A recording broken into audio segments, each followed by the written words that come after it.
Hello guys, Professor Z again. I'm gonna show you a small mod I did. This fan. Normally it's located standing on a backplate of my GPUs, blowing on the memories because I like, push the limit of the clock of the memories. But I wasn't happy with the temperatures that the backplate was presenting in areas of VRMs and rear of the chip. So I moved the fan bit back, and as you see, I'm gonna try to show you like this way. There's a gap between the backplate and acrylic top or whatever. It's like sensible, about 1 centimeter or something. So the cooler is blowing air into that gap, at least some air, and blowing on top of the backplate and on the memories, as you see. There we go, maybe put it like this, right up. So let's have a look on the temperature of the backplate. Before it was hitting like 50 odd 55 on the back.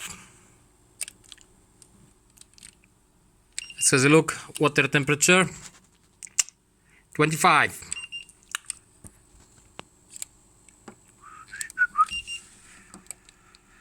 And the backplate temperature, it is now around 28, 31. I'm gonna switch it to max temp and see what can we find.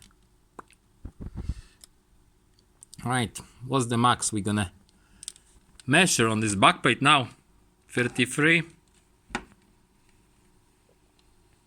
35. Yeah, looks like 35, guys. So basically this fan cut down about 20 degrees on the backplate. Does the job, and since it doesn't have any blocking like grids or anything, filters, and it's basically super silent. I mean, the pump is louder than this fan, or this fan, or this fan, or the other one. They are just spinning, so the RBGD looks nice. Anyhow, let's have a look on the overclocks here on this 3080 FE. Power limit obviously needs a shot mode. Let's try to get better focus. There we go. A nice 363 to 370. But look at this. There we go. I'm sitting while benching or stress testing at between 2050 and 2100 megahertz on core, and that's how it looks more or less here. And usage 100%. Memories are set up on plus 1200 now, because before it used to crash because of the temperatures on the memories basically. But I know the performance gain on this example is still about 1250 megahertz on memory, so I'm 50 megahertz below maximum performance gaining clock, and this is still running.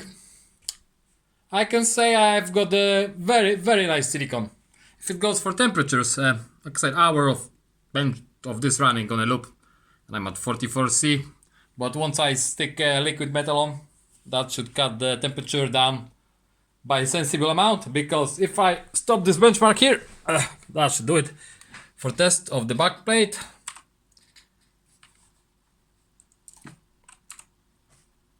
Let's see how it drops, how fast it drops.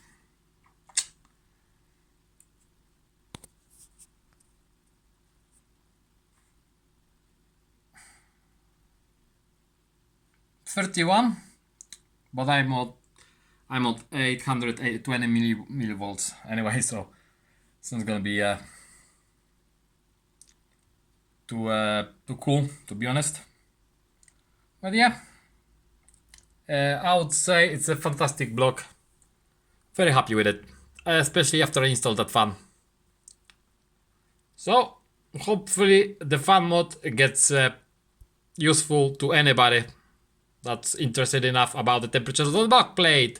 Or, I mean, you've seen those water blocks for backplates. I'm like, fucking water blocks. Shit. Looks like shit. The connectors are shit. Why would I buy one? I was considering, and I'm still considering, installing a memory water block to the backplate because it's got proper, fittings and such. Or a couple of those. Just hook them in the chain. Or maybe the DIY a custom water block for backplate. So that's it for the vid. Take care, bye for now.